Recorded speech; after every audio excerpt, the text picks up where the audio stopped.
You cannot call something a distraction unless you know what it distracted you from. Let me say that again. It's super important. You cannot call something a distraction unless you know what it distracted you from. And a lot of creatives do this. They say, well, I can't plan my day. I need time for creative space, right? I can't have this rigidity. Those are the people who don't produce.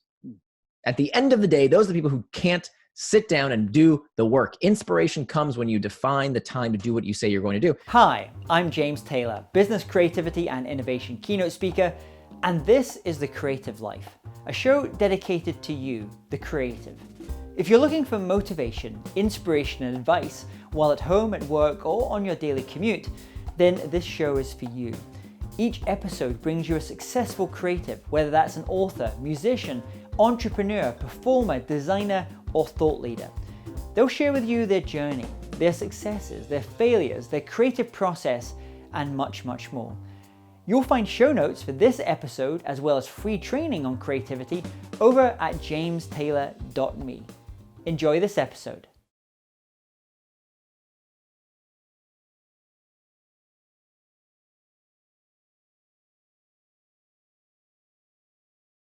Hey there, it's James Taylor, and I'm delighted today to have on the show Nir Eyal. Nir Eyal writes, consults, and teaches about the intersection of psychology, technology, and business. The MIT Technology Review dubbed him the prophet of habit-forming technology. Nir founded 2 technology companies and has taught at the Stanford Graduate School of Business and the Hasso Plattner Institute of Design at Stanford. He is the author of the best-selling book, Hooked: How to Build Habit-Forming Products, and his latest work is called Indistractable: How to Control Your Attention and Choose Your Life. And it's my great pleasure to have Nir with us today. So welcome, Nir. Thank you so much. Great to be here, James. So share with us all, what's happening in your world at the moment? What's happening? Well, there's been a wonderful reception to my latest book, Hooked. I'm sorry, my first book was Hooked. My second book now is Indistractable. I've been talking so much about it. So Indistractable came out a few months ago, and thankfully the reception's been really, really great. We've sold over 150,000 copies in 2 months, so I'm delighted. It's doing great, and a lot of people are writing back and sending me photos and kind of testimonials about how it's affecting their life. And I couldn't be more pleased. And so my goal is to really continue to spread this message around how we all can become indistractable. Fantastic. And before we kind of get into the content of the book and the insights in the book, what were the lessons that you took in terms from writing the first book that when you kind of came into the second book, you knew you wanted to do, either in terms of the tone of the book or the marketing or the distribution or things that because you wanted to get this message out to a larger number of people? Right. So Hooked was really about how to build habit-forming products, and it's about how to create healthy habits in users' lives facilitated by technology. And that came out of a class that I taught at Stanford for many years. I taught at the Graduate School of Business, the design school there. And so what I wanted to do was to take my insider knowledge of how these products are designed to help us, to help reveal the Achilles heel of distraction so that we all can put these technologies in their place. But I didn't want to do it in a tech bashing, anti-tech way. I think a lot of people do that without a real understanding of what it takes to build these products. And so, they give us these, these tropes like, well, just, stop using social media or throw away your iPhone or do a 30-day digital detox. And that stuff doesn't work. In fact, I tried it. I did these things. I bought every book on the topic I could possibly find. And they all basically said the same thing, that it was all technology's fault. But when I actually implemented some of these techniques, like a 30-day digital detox, like getting rid of my iPhone, I got myself a flip phone with no apps and no internet connection. I even bought myself a word processor from the 1990s that didn't have an internet connection. All you could do is write on it and then download later on. I still got distracted. I would sit down at my desk and say, okay, now I'm going to write, but then instead I would clear my desk, or I'd throw away the trash, or I'd, say, oh, there's one of these books I've been meaning to do some research in. So let me go read that real quick. And I would continuously get distracted because look, the real problem wasn't what we blame. It's not the technology. It's about what's going on inside of us. And that's when I wanted to really explore the deeper psychology of why we get distracted and blend what I learned in writing my first book and the research I did around how to build habit-forming products to tell people that, look, you are actually much more powerful than you think. That this narrative that we hear these days, that technology is hijacking our brains, that it's addicting everyone, it's not scientific and it's not helpful. because there is so much we can do to get the best out of these technologies without letting them get the best of us. So as you were kind of going through this, your own learning journey, and you were kind of being the guinea pig for this, as well as you were kind of going through it, in your own kind of creative process, of even as a writer, how was there anything that you were doing differently in terms of how you organized your workspace, or how you thought about your work, or how you structured your day? From where you started writing the book towards when you ended up, when you had obviously all this information, all this knowledge, you were kind of applying, you knew what was kind of working, or was it really Right. something a bit more subtle? It wasn't so tactical. It was more a mindset change. So I think there's the tactics and then there's the strategy. So tactics are what you do, strategy is why you do it.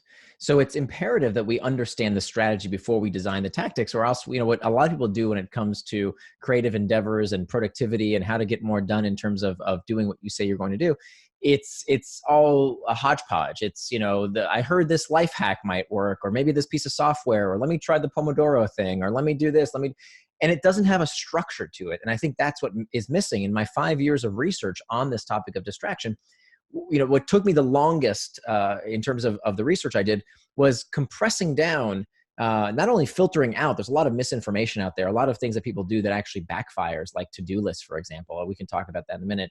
But a lot of things that people do actually do backfire. And so it was important that I separated, the folk psychology from what the studies actually say. And that led me to create this 4-part model that it serves as the strategy. Once you understand the model, the Indistractable model, then the tactics are less important. It's not about this specific software or this, make sure you get up at 4 a.m. every morning, or or make sure you have this specific routine. That kind of stuff is the details. The really important thing is the strategy, the structure of this 4-part model, which I'm happy to go into. So before we're going to go into that, tell me, what, because you obviously study psychology as well, Mm-hmm. what's kind of going on in the brain there? We often hear on social media, we get those quick dopamine hits, and it's all that good stuff is is happening there. And obviously people that design technology are able to use that. And your previous book was kind of talking about that. But Mm-hmm. as you were kind of going through this learning, on what's kind of going on in our brain? Yeah. So From a chemical level, we hear like a lot of philosophy and psychology. Freud might say, it's pleasure, and that's just seeking Yeah. pleasure and avoiding pain. But actually, what's going on? So look, the first place to start when we try to understand distraction, which by the way is not a new problem. Plato talked about this 2,500 years before the iPhone. He talked about what he called akrasia, the tendency that we all have to do things against our better interest. And he posed this question of, why do we do this, right? Why do we get distracted? Why don't we just do what we say we're going to do when we know what to do, right? And this was 2,500 years ago. This is well before the iPhone and Facebook and the internet and all these things. People have always been getting distracted. And I think, in order to answer this question, we have to start by defining what is distraction. That a good place to start is to understand what is the opposite of distraction. So most people, if you ask them, what's the opposite of distraction? They'll tell you it's focus. But I don't agree. The opposite of distraction is not focus. The opposite of distraction is traction. In fact, they both come from the same Latin root, trahare, which means to pull, and they both end in the same 6 letters, A-C-T-I-O-N. That spells action. So traction is any action that pulls you towards what you want to do, things that you do with intent. The opposite of traction is distraction, anything that pulls you away from what you plan to do with intent. So this is really important for 2 reasons. Number one, anything can be a distraction. So if you sit down at your desk and you say, okay, now I'm going to write. Okay, now I'm going to do my creative endeavor. Here I go. I'm going to finally do the thing that I've been procrastinating on. I'm finally going to be creative. Here I go. But let me check email real quick, right? Let me do that bit of research on Google real quick, or let me just check the news. Those things might feel productive. They might feel like something that's a good thing to do. But if it's not what you plan to do in that moment, it is by definition a distraction. So anything can be a distraction. We see this happening all the time with people who do creative work. They're about to do that task, and yet they have, oh, this feels important right now. Let me just do that real quick. And so what they're doing is not prioritizing the important. Rather, they're prioritizing the urgent at the expense of the important. So anything can be a distraction. I would argue that anything can also be traction. So there's nothing wrong with watching YouTube videos or enjoying a Netflix movie or going on Facebook or Instagram or anything you want to do as long as you do it on your schedule, not on some tech company's schedule. So you can actually turn distractions into traction by planning for them, by making time for them in your schedule. Now, we've got traction, we've got distraction. Now we need to talk about what prompts us to take these actions. Two things. We have what's called the external triggers, the pings, the dings, the rings, all of these things in our environment that prompt us to either traction or distraction. And then we have what's called the internal trigger. And it turns out that most distraction does not start from outside of us. It's not the pings and dings. It's not your computer and your cell phone or your television that we like to blame. It's not the news and Twitter and your friends that are distracting you. No. The root cause of distraction is not the external trigger. It's in fact the internal trigger. So if we are going to answer Plato's question of why don't we do what we say we're going to do? Why do we get distracted? We have to start with a more fundamental question of why do we do everything? What's the seat of human motivation? Now, most people will tell you that motivation is all about carrots and sticks, right? We've all heard some version of this. Freud, as you mentioned, called it the pleasure principle, that everything we do is about the pursuit of pleasure and the avoidance of pain. Turns out that's not true. That everything we do for one reason. It is not about the pursuit of pleasure and the avoidance of pain, but fundamentally, it is about the desire to escape discomfort. Everything we do, even the pursuit of pleasurable sensations, wanting, craving, lusting, is the reason we say love hurts, because psychologically, that is exactly what is going on in the brain. And so what this means, if all human behavior is prompted by a desire to escape discomfort, that means, therefore, that time management is pain management. If you are not doing what you said you were going to do, it is an emotion regulation problem.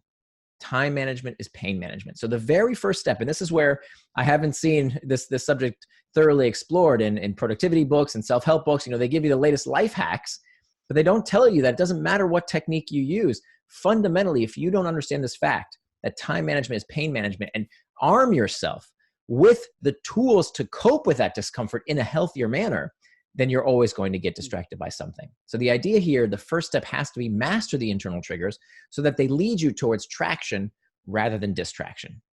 And do you have a sense like what the evolutionary basis of this? Because like everything serves a purpose, Right. In some ways. So there's no, this is a thing that's been, over a long period of time that we've just kind of got used to as a species. So, for example, like Donald Miller and StoryBrand might talk about the grunt test on a website. You go on a web page and your brain is looking to save calories because your brain is using up calories. So if you can help the viewer make a decision as quickly as possible, it burns less calories, and it's kind of the grunt test, and it's just neither pain nor pleasure, but it's just being effective at what it's trying to do.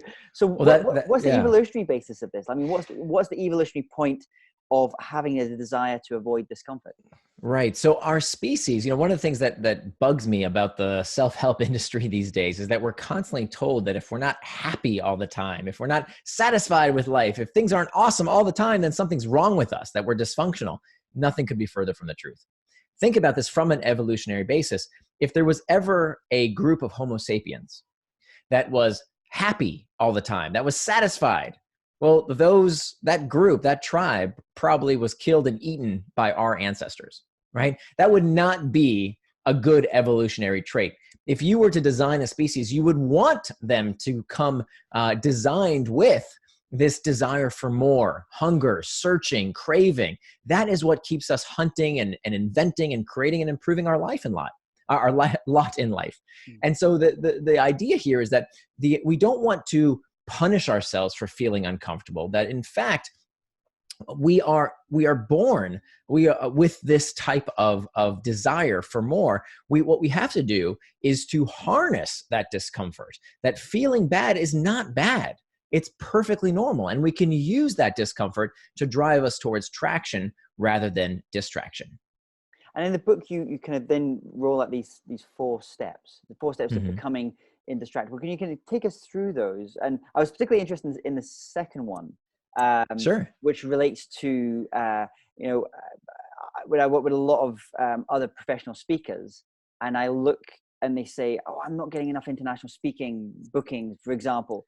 And I just say, show me your calendar. Just let me have a look at your calendar, and it kind of and that kind of points to the second one. But can you take us through these these Sure. 4 steps first. So the first step is to master the internal triggers, which is what we've been talking about a little bit around, understanding that when you feel these uncomfortable emotional states, whether that's stress, fatigue, loneliness, uncertainty, this is the root cause of why we reach for something, right? If you sit down to do a big project, the reason you are looking for escape is from this uncomfortable desire. Of course, we rationalize it. We say, oh, this must be super important right now. Let me deal with it.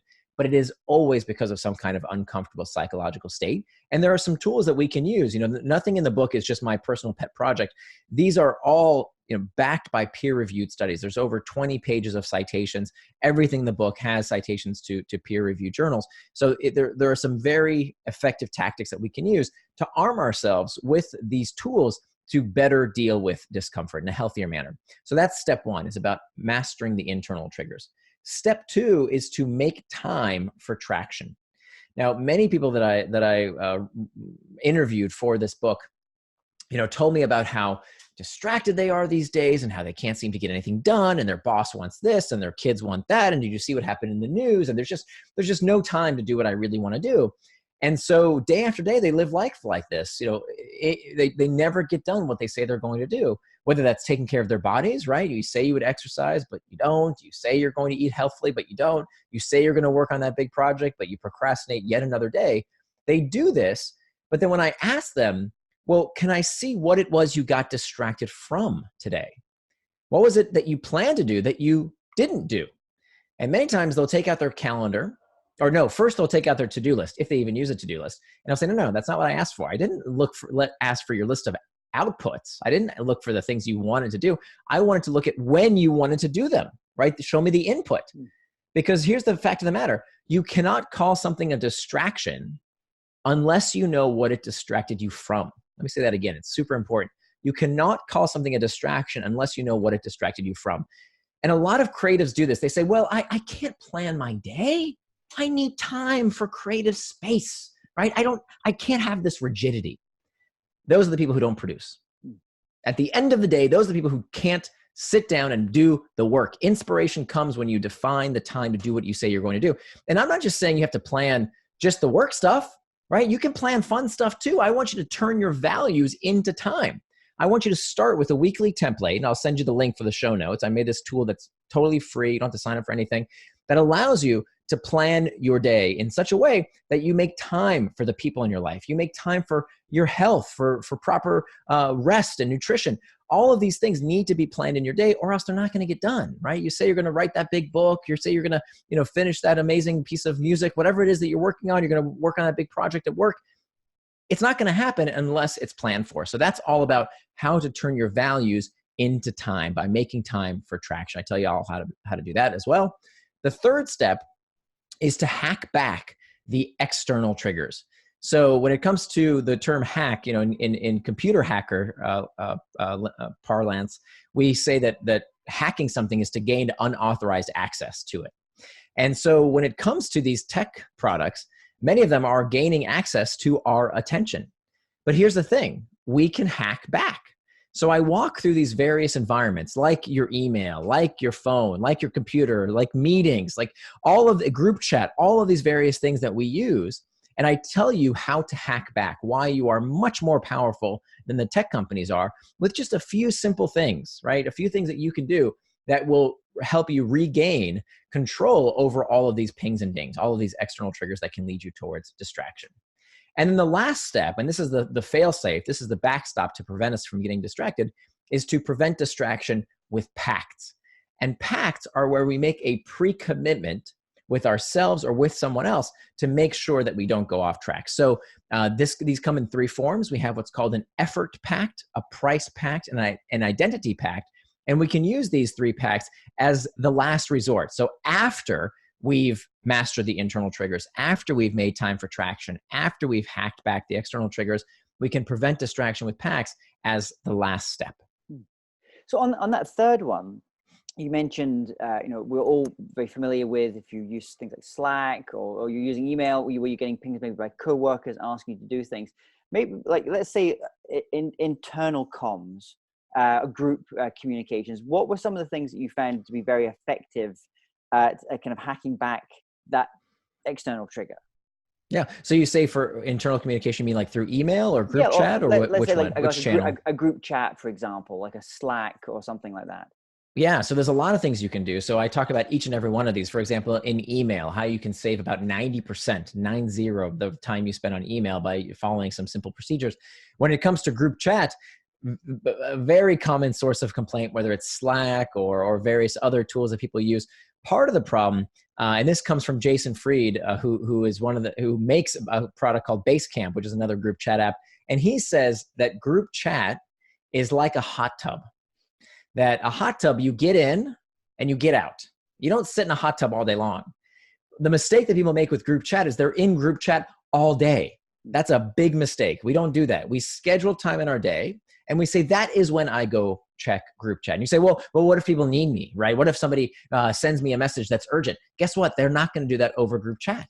They're going to do it over text. And if it's really important, they'll call you. So we have to make sure that we're using the right medium for the time, for the goal, because frankly, if we constantly have group chat open, we can't do that big project. We can't work on that thing that we're trying to accomplish if we're constantly seeing these external triggers. So use group chat. It's a wonderful tool, but you want to do it during defined periods of time in your day. Don't go in group chat all day long.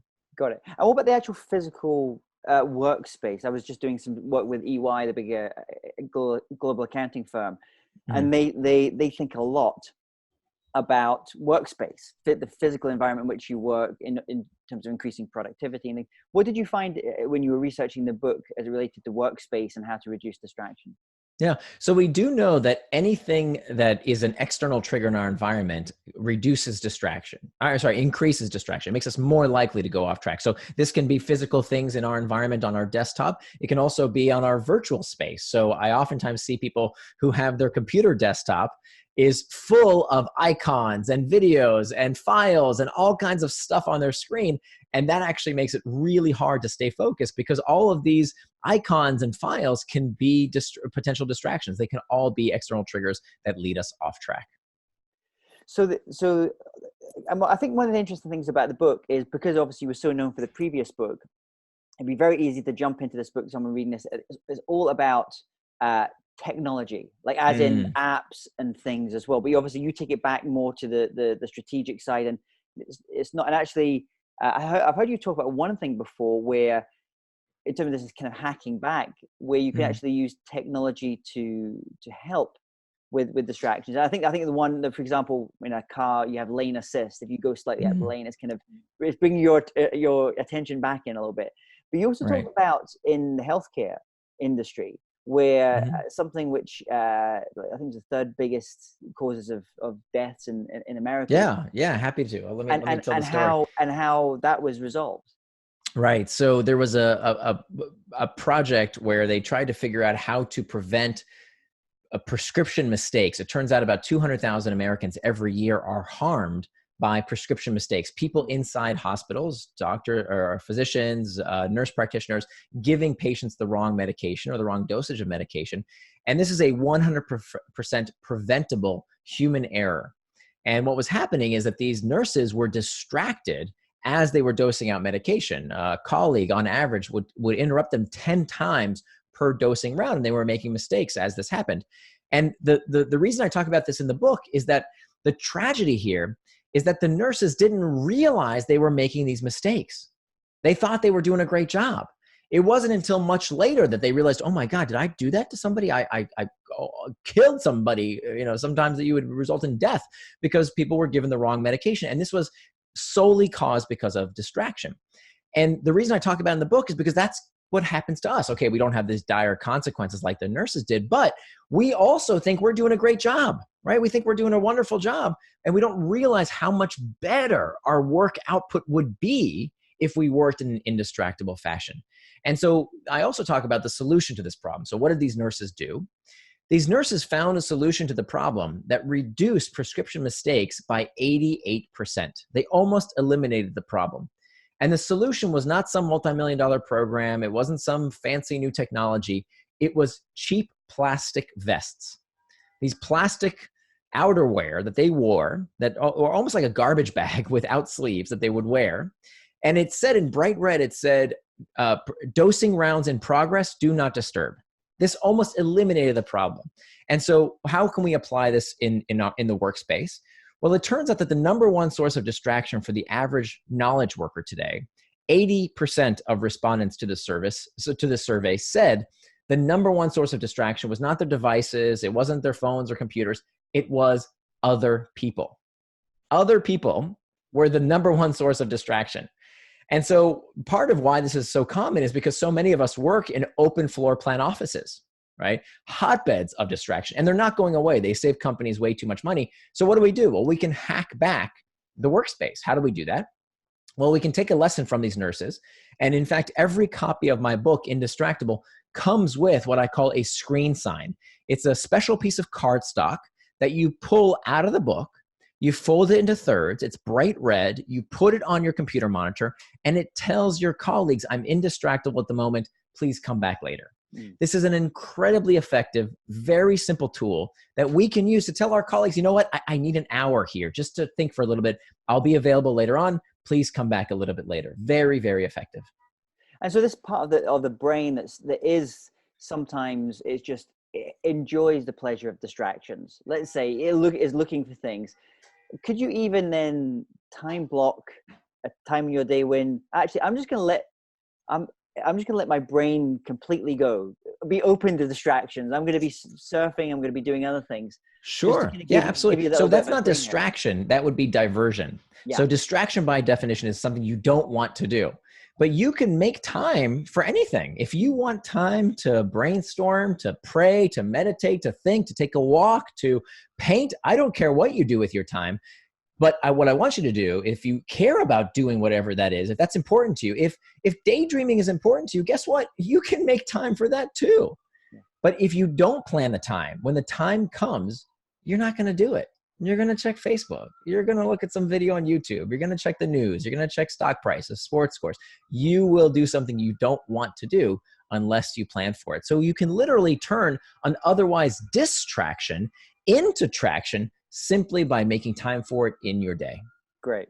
So let's go to some final quick questions for you. We start to wrap up here. I'd love to know, I mean, your one of the things I noticed in terms of your book is you've got some great, like I think Adam Grant, and you've got some great reviews there, testimonials from other great authors. Which book have you read over the past 12 months that you've maybe recommended more often to other people, or it just made a pretty profound effect on your own life?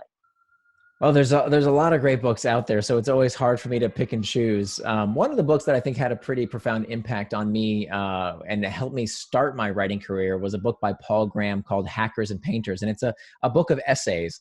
And I think that, Paul Graham has this amazing, if you've never read his work, he has just an amazing way of turning over apple carts and helping you see the world differently. So that's one I frequently recommend as a book of essays. Another book that I read in the past 12 months is Factfulness by Hans Rosling. I think that's a wonderful book. It's amazing to see how wrong academics are, let alone the general population, about the state of the world. And I think if you haven't read Hans Rosling's work, it's phenomenal. So I'd definitely check out Factfulness.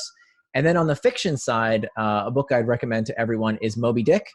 It's a classic, and I think it's really interesting, particularly when it comes to this topic of distraction and how obsessions, even addictions, and of course distractions stem from what's going on inside of us, right? The central story of Moby Dick is about this person's obsession with this whale and why he's driven to that obsession and the cost it takes on those around him. I think it's interesting to see how it doesn't have to be technology that distracts us, that distraction can take many, many different forms. So I'm guessing one of the common questions you've had from readers of this book is they ask you about which tools should I get? So I'm going to ask you a question, but I'm going to phrase it in a slightly different way. I don't necessarily want you to tell me, if you were to recommend one tool, what would that kind of traditional like online app, time-saving thing that stops things working on your phone, all those kind of things are out there. But if you were to recommend one analog type of tool in your life that gives your life value, what would that be? Yeah, so there's a few things. So in every copy of Indistractable, I give folks what I call a distraction tracker. And this goes back to that first step of mastering our internal triggers. It turns out that psychologists tell us one of the best things you can do to overcome an uncomfortable emotional state that leads you to distraction is to simply note it. And so this is really the Achilles heel of how products like Facebook and Instagram and YouTube and whatever, how they hook us is that they attach themselves to an uncomfortable emotional state, right? When we feel lonely, we check Facebook. When we're uncertain, we Google. When we're bored, we check the news. We check sports scores, stock prices. All of these things attach themselves to some kind of uncomfortable emotional state. So if we can write down on a piece of paper what it is that we are feeling, what is that experience that we are sensing right now, and explore that sensation with curiosity rather than contempt, that's an amazing first step. So simply a piece of paper to help you track that uncomfortable sensation can be an incredibly effective tool.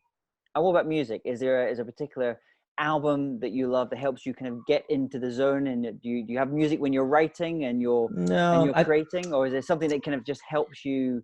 Yeah, I mean, I try and sometimes I'll listen to music without words. I find it very difficult to concentrate when I have music playing with words. So I'll listen to, but I think that's the icing on the cake. I don't, it's like a bodybuilder who's obsessing about what type of protein they're eating. What you really need to do is work out. So that's, I think what kind of music or, managing my energy, managing my moods. I've heard a lot about this stuff. It's nice. Don't start there. Right? Does it have an effect? Yes.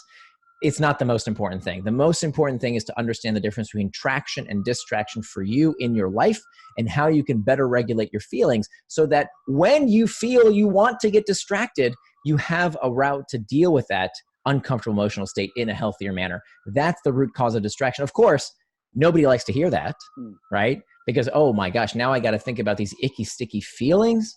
Can't I just listen to some music? Isn't that the magic recipe to stop getting distracted? Unfortunately, no. You have to deal with what's really going on inside first and foremost.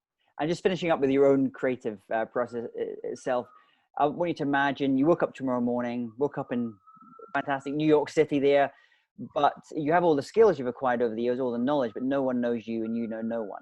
What would you do? How would you restart things? I would do exactly what I do now, which is I follow my curiosity. I think that since I've started my writing career, that's what I try and preserve. If you try and think about, oh, how do I write a bestseller? Or is anybody going to like this? Or, you can just get yourself wound up so tight around other people's expectations, as opposed to the reason I write is because I chase my questions. I write because I've read other books that don't fix my problem. And so I write to learn, not because I know the answer, but because I want to know the answer. Of course, it took me 5 years to write this book. And so now I'm a world expert on this topic because I've spent so much time on it. But fundamentally, it was because I thought there was a hole out there that wasn't being fulfilled in my life in terms of the answer to this question. And I figured other people might want to hear it as well. But I think, to me, a successful book project culminates when I answer my question. It's not about making some New York Times list or having some kind of bestseller. It's about, did I answer my question to my satisfaction? Is it applicable to my life? And if other people benefit from it as well, then that's great. So what I would do tomorrow morning is the same thing I do every day, which is to wake up, ask myself, what am I curious about? And I follow my curiosity through the research and writing phase. And finally, where's the best place for people to go and get their copy of the book, learn more about you? I know you have other projects, other writing as well. Where's the best place for them to go and do that? Sure. Thank you. So my book is available wherever books are sold. The book is called Indistractable: How to Control Your Attention and Choose Your Life. My website is Nir and Far. Nir is spelled like my first name, N-I-R. So NIRandFar.com. And if you go to Indistractable.com, there is an 80-page workbook there that we couldn't fit into the final book. That's completely complimentary. You can get it there. That will help guide you towards your journey of becoming indistractable. Again, that's free. But if you do get the book, make sure you keep your order number, no matter where you buy it from. Keep your order number and go to Indistractable.com. If you enter in that order number, you'll actually get access to a free video. It's $99, but if you get the book, you get the video for free. That's all at Indistractable.com. Well, Nir, it's been a pleasure speaking to you today about indistractability. I don't know if you know that's a word, but it's great learning about this topic. It's a fascinating area. Thank you so much for being curious and my going pleasure. down that rabbit hole and finding out and then bringing all this this back to us as readers. So I wish you all the best with your work, and thank you for coming on, sharing about your creative life. My pleasure. Thank you so much, James. Appreciate you having me. If you're interested in living a more creative life, then I'd love to invite you to join me as I share some of the most successful strategies and techniques that high-performing creatives use. I put them all together in a free downloadable ebook that you can get by going to jamestaylor.me. That's jamestaylor.me to get your free downloadable ebook on creativity.